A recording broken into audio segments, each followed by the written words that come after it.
I'm glad to be here today. Today is a day called Celebrity Read. Because the information that I have is on a higher level, I asked them to give me a class that would be able to understand it, because some of this stuff is where fifth graders and above would benefit from it. When I was sitting in the fifth grade and someone came and talked to me, I listened to what they had to say, thought about what they had to say, and they were telling me things like, I can be anything I want to be. And at the time, I was living in a very depressed area. We used to call it the projects. And the projects were a very dangerous place. You see, you raise your hand, so you've heard of the projects. Very dangerous place. A lot of different things taking place. Drug activity, people hurting themselves or getting hurt. But my mother was one of those parents that said, no, not for you. She didn't let me hang out. She made me come home and do homework. She made me go to school. And when I went to school, I had to listen to my teachers. Otherwise, my mother would have made me pay for not listening to the teachers. When I came home with a good report card, my mother was happy, my father was happy, so I was happy. I'm one of those persons that say things like, even though February is a designated date for Black History Month, every day is Black History, because there is so much to know about the contributions that blacks, others have, and others have given to not just the United States, but to the world. The actual person that's given credit for creating what we know as Black History Month is Mr. Carter G. G is his middle initial, Woodson. He was a noted historian. He was very much into history back in his day, and that was back around 1926, so many years ago. He just had journals he used to write, and people used to read those journals and say, this is great. Then it became a weekly. It came out once a week. He would publish this bit of information. And it continued to get popular, and it would continue to grow. And finally, someone suggested, you know what? We Negroes, as they were called at the time, we're important people.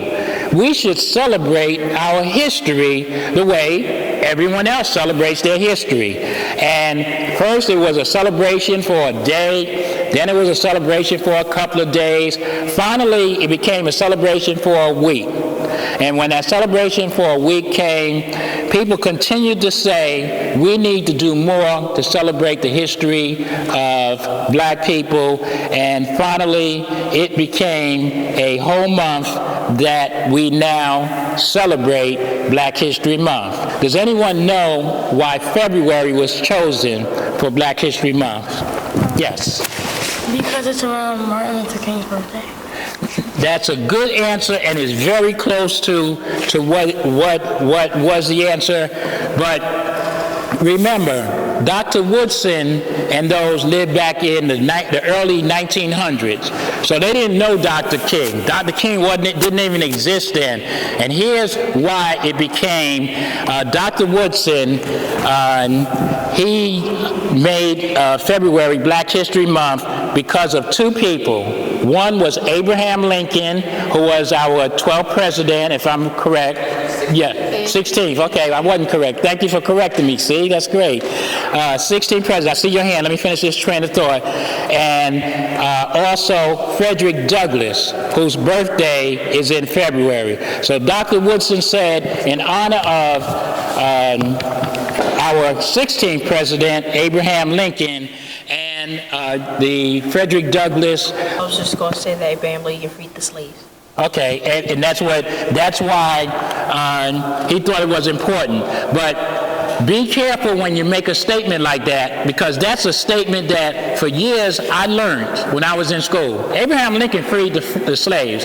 Here's what Abraham Lincoln actually did. Abraham Lincoln took a document that was called the Emancipation Proclamation, and that document was the document that freed slaves. So as you go through school, you're going to study what is, about the Emancipation Proclamation, but Abraham Lincoln didn't just wave a magic wand and say slaves were free, because even though he created this document, there was a struggle for many years to actually gain our freedom, because the document was just a piece of paper. I was gonna say last year in my old school, when we were learning about Abraham Lincoln, when he tried to free the slaves, part of America who didn't want to enslave, they tried to make their own country. Yes, that's right.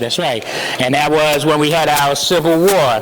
There was a great deal of battling over that. And again, it's important for you to know these things, because sometimes, not all the time, but sometimes America thinks that black people didn't do anything. America's a country, right? Am I correct? America's a country. What is Africa? Africa a country? Continent. Good. That's what it is. And Africa was, and even now is still a very important place. There were many riches, gold, silver, other precious minerals that were there, and many people took advantage of that country and took things from that country because that's just the way it was at one particular time. Yes, sir. In science class, they said that Europeans they traveled to North America and China and Africa to find riches and spices. Yes, and that's just what happened. And sometimes they didn't just do it in a way that was nice. Sometimes they came and said, "See where you're sitting? I'm traveling to where you're sitting. I've come from over here. So I'm coming from over here, and I come to your seat. I like your seat. Stand up for a minute. Stand up for 1 minute. Oh, I said that. This is now my seat. This is my seat now." That's what they did. Thank you for accommodating me. They came to countries, and they didn't always pay them for the goods that they took for them. They just took it, because many of them had guns and other things that the people of these less fortunate countries didn't have. I'm a shoe person. You can see I got on, and the audience might not can't see it, but I got on some very colorful shoes. I like colorful stuff. That's just how I am. I don't know, it's strange. Then I got dropped on my head as a kid. But shoes are very important. There is a black person named Jan, Jan Matziger. He invented the first successful shoemaking machine. So instead of them having to hammer the shoe, make it one by one, okay, I'm finished with that one. He invented a machine that took and made the shoe. Then it put it in, next shoe, and he could stand back and watch the shoe be made. So now mankind benefits because we get our shoes mass produced. I have a good friend here who attends the same church as I do. Can you introduce yourself? Nakia Watler. Yes, Miss Watley. Miss Watley, aside from being a very good person, I don't know if you guys know, but Miss Watley sings like an angel. You didn't tell your friends that? No, she has. Well, she has, okay, because she does. Could you pass some of these out, and you can give, some to someone else, just to pass out to each and every person. And I'd like for you guys to take that home, share it with your parents, have your parents look at it, share it with your brothers and sisters. You guys can be anything that you want to be. The same message that people told me when I was young. I don't care where you live now. I don't care what the surroundings are. I don't care what the hardships are. I don't care if there are people in your life that's not doing everything that they should do. If you come to this place every day and you put your mind to learning as much as you can learn, there's nothing that you can't do in this world. You can do anything you want through education.